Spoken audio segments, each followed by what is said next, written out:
यच्चन्दनैश्चन्दनकेऽपि मिश्रम् धार्यं हि भस्मैव त्रिपुण्डभस्मना विभूतिभालोपरि किञ्चनापि धार्यं सदा नो यदि सन्ति बुद्धयः।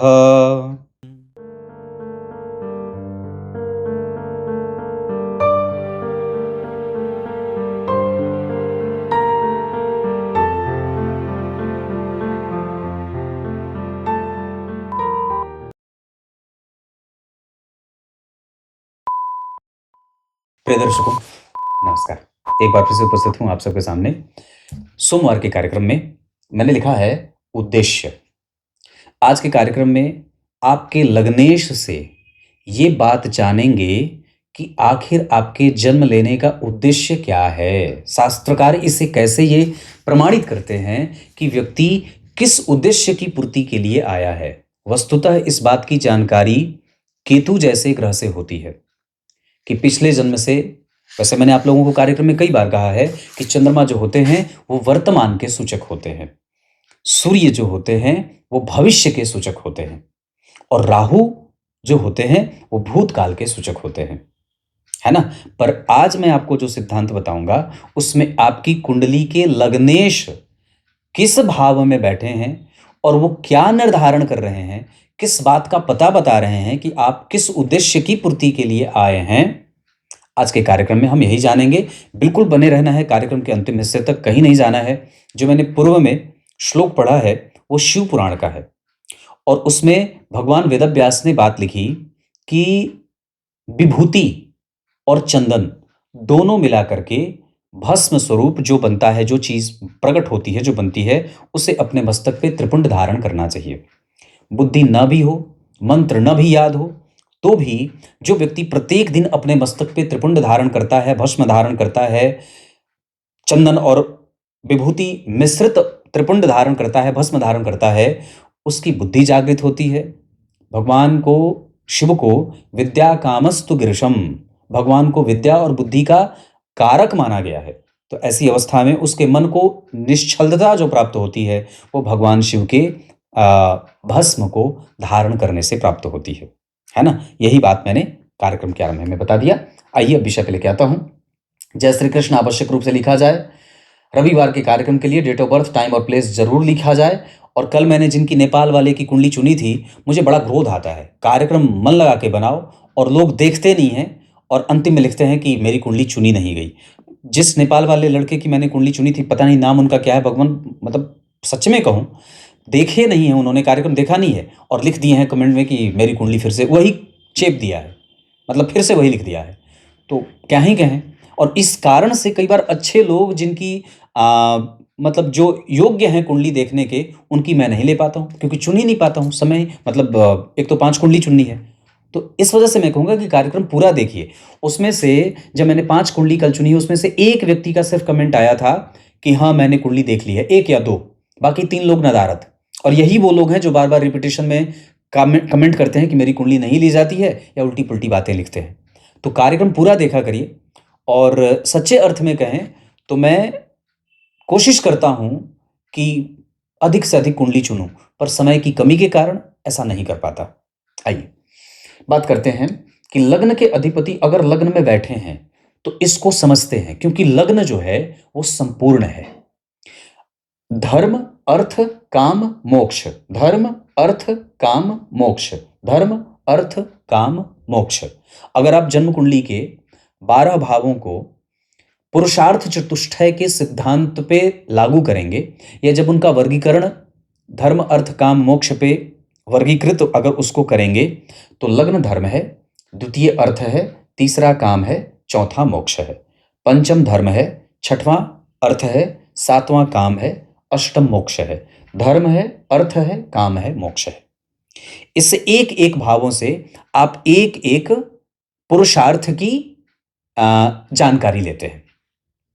पर शास्त्रकार क्या कहते हैं कि अगर लग्न का स्वामी लग्न में ही बैठा है, इसका अर्थ है कि आपको अब अपने बहुमुखी विकास पे ध्यान देना है। आपका जीवन सिर्फ आपके ही विकास के लिए नहीं हुआ है, वनस्पत आपके रोजगार, आपका स्वास्थ्य, आपकी आयु, आपका व्यवहार, आपका चिंतन, आपका समाज, आपका कुटुंब, आपकी पत्नी, इन सबको साथ लेकर के चलना है। और दरअसल इसमें छुपी हुई बात एक और भी ये है कि दरअसल लग्नेश लग्न में बैठ गए तो आप बलवान हो गए, आपके कंधे मजबूत हैं।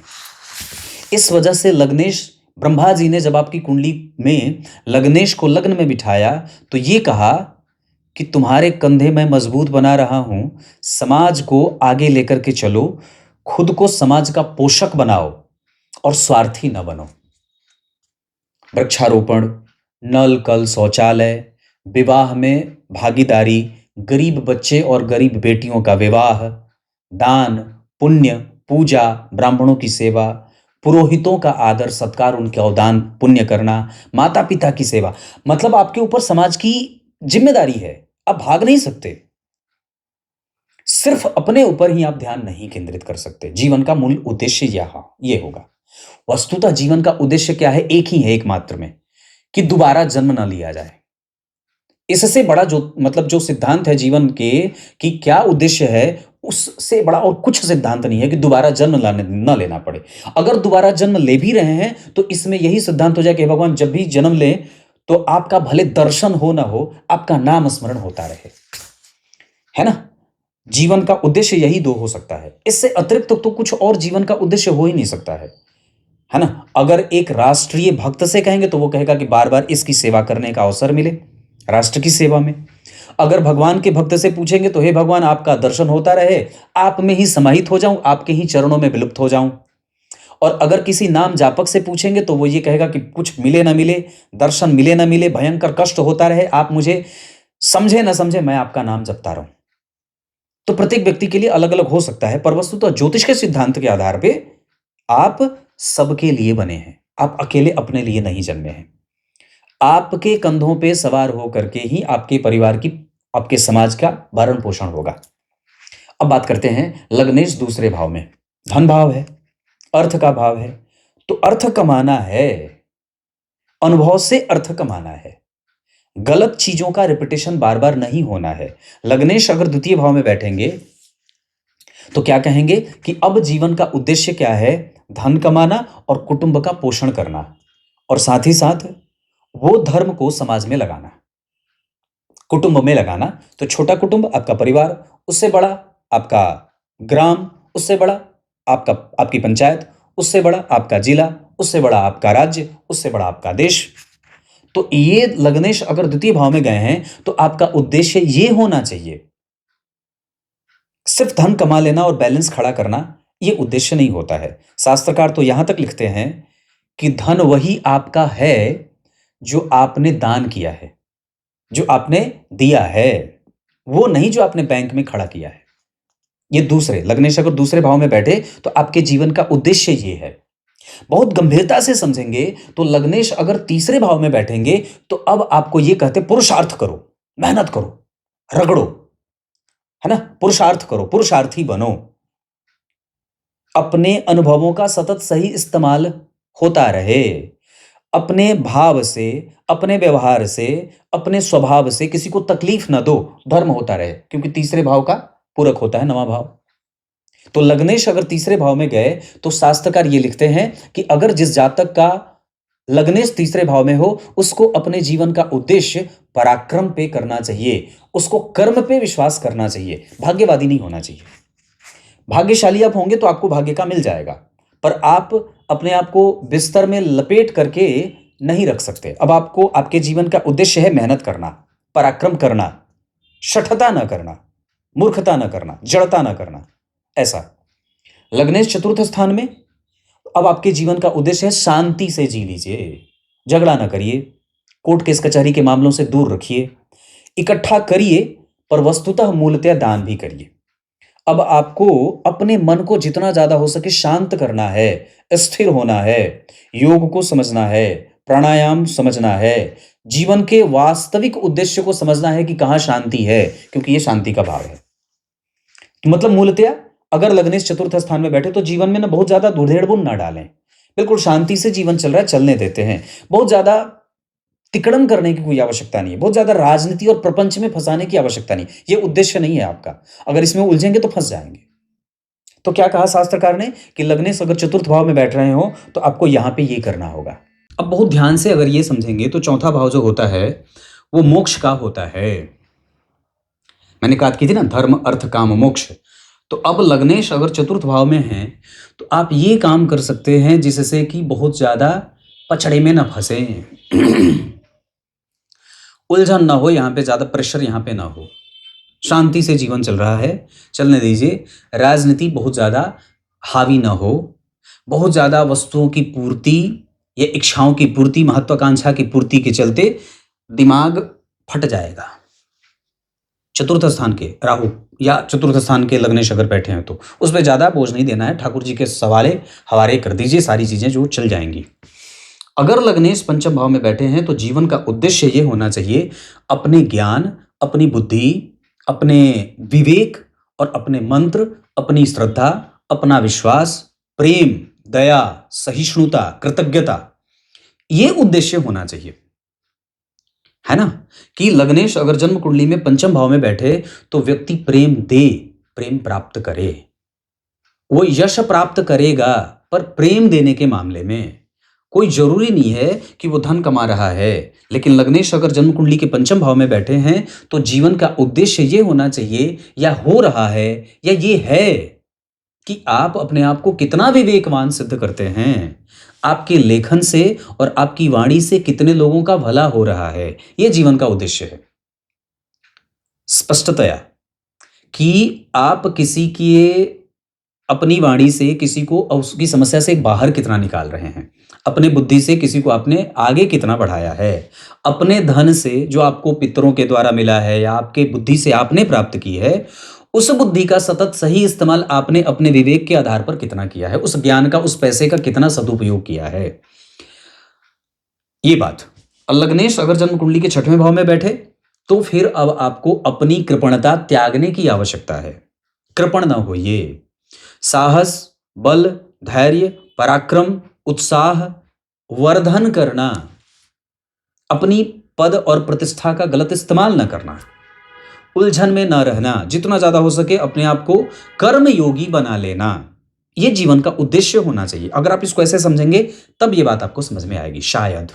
क्योंकि लग्नेश अगर जन्म कुंडली के छठवें भाव में बैठे हैं तो हार न मानना, प्रवृत्ति जो है वो कार्मिक वाली बना करके रखना, मुझे काम करना है, परिणाम थोड़ा देर से भी मिले तो कोई दिक्कत नहीं है, मैं उसे झेल लूंगा, इस तरीके से अपने आप को मजबूत बनाने की आवश्यकता है। यह जीवन का उद्देश्य है कि मैं थकूं नहीं, हारूं नहीं, अपने आप को पराक्रमी बना करके अपने आप को कर्मठ बना लूं।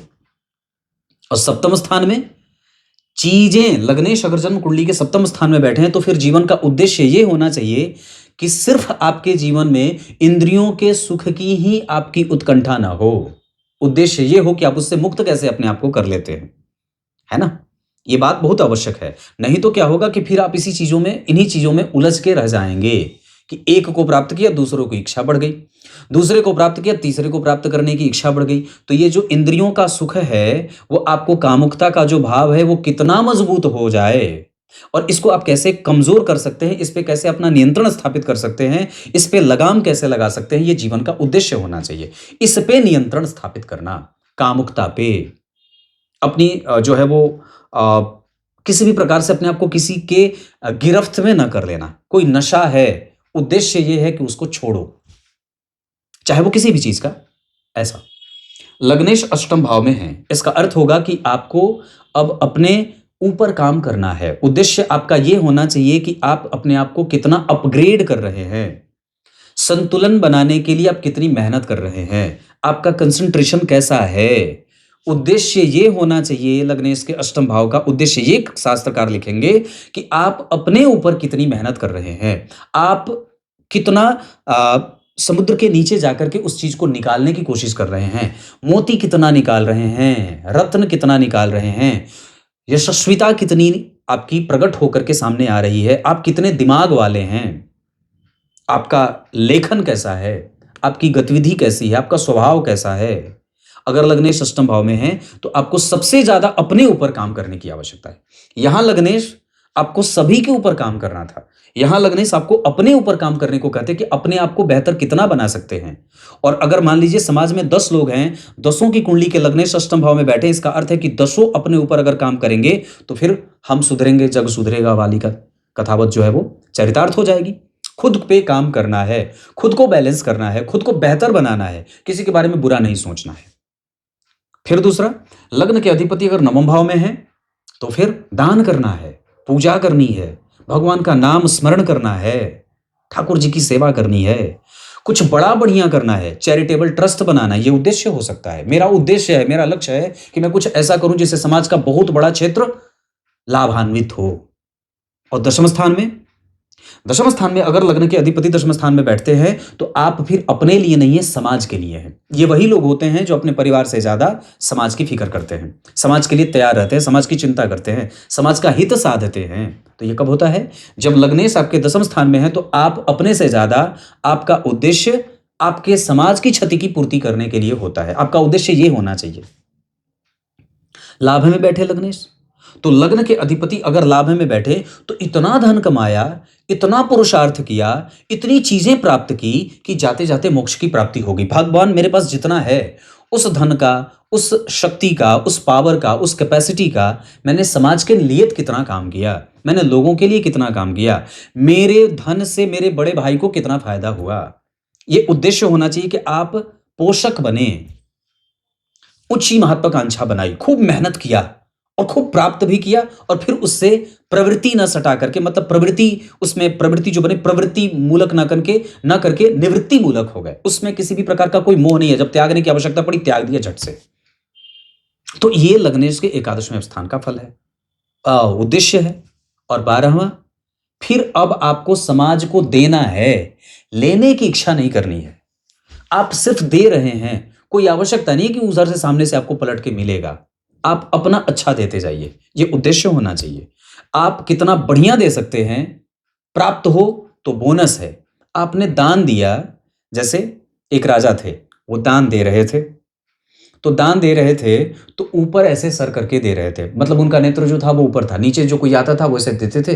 तो किसी ने पूछा कि राजा, आप जो दान दे रहे हैं तो आप किसी का चेहरा क्यों नहीं देख रहे हैं, या फिर आप किसी को देख क्यों नहीं, आपने अपना मुखड़ा जो है वो ऊपर क्यों किया हुआ है? तो राजा ने कहा, मैं नहीं चाहता कि मैं जो दान दे रहा हूं वो मेरे दाहिने हाथ से जो दान निकल रहा है वो मेरे नेत्र और मेरे बाएं हाथ को पता चले, क्योंकि नेत्र जब देखेगा तो उसमें वो गुण आ जाए, ये उसमें लालच आ जाए कि देखो मैंने इतना दिया है। इस वजह से मैं इसे दिखाना ही नहीं चाहता हूं, जितना आ रहा है उतना ले जाओ। मैंने इसलिए आंखें बंद कर रखी हैं। और इसी वजह से कहा जाता है कि जब दान दो तो दाएं हाथ से दो, तो पता ना चले बाएं को। हाँ, बताना है, प्रेरणा के लिए बताना है कि लोगों को भी उससे प्रेरणा मिले कि वो दे रहे हैं। यहां अगर लग्नेश बैठे हैं तो अब आप देने के लिए पैदा हुए हैं। समाज को, लोगों को, रिश्तेदारों को, कुटुंबों को, साधु को, संत को, सन्यासियों को वोट देने का अधिकार है। आप इसको ऐसे उदाहरण में समझ सकते हैं, आपने वोट दिया, अब बाद में उसका नेता आपको क्या करता है वो तो आप उसके पीछे जाएंगे नहीं। आपका तो अधिकार था, आपने वो अपने अधिकार का पालन किया, वो आपका काम था, आपने वोट दे दिया, उसको जिता दिया। अब फिर उलट करके आपको मिलेगा कि नहीं मिला, आप ये पूछने वाले और जानने वाले नहीं होते हैं। उसके मन के ऊपर है, वो देगा या नहीं देगा। तो ऐसे ही लग्नेश अगर 12वें भाव में जाते हैं तो आपका ये उद्देश्य होना चाहिए कि आप कितना ज्यादा समर्पण का भाव है, कितना ज्यादा आप दे सकते हैं। क्लियर है? कुछ इसी तरीके से आज के इस सोमवार के कार्यक्रम का समापन करते हैं। तब तक के लिए बहुत बहुत नमस्कार।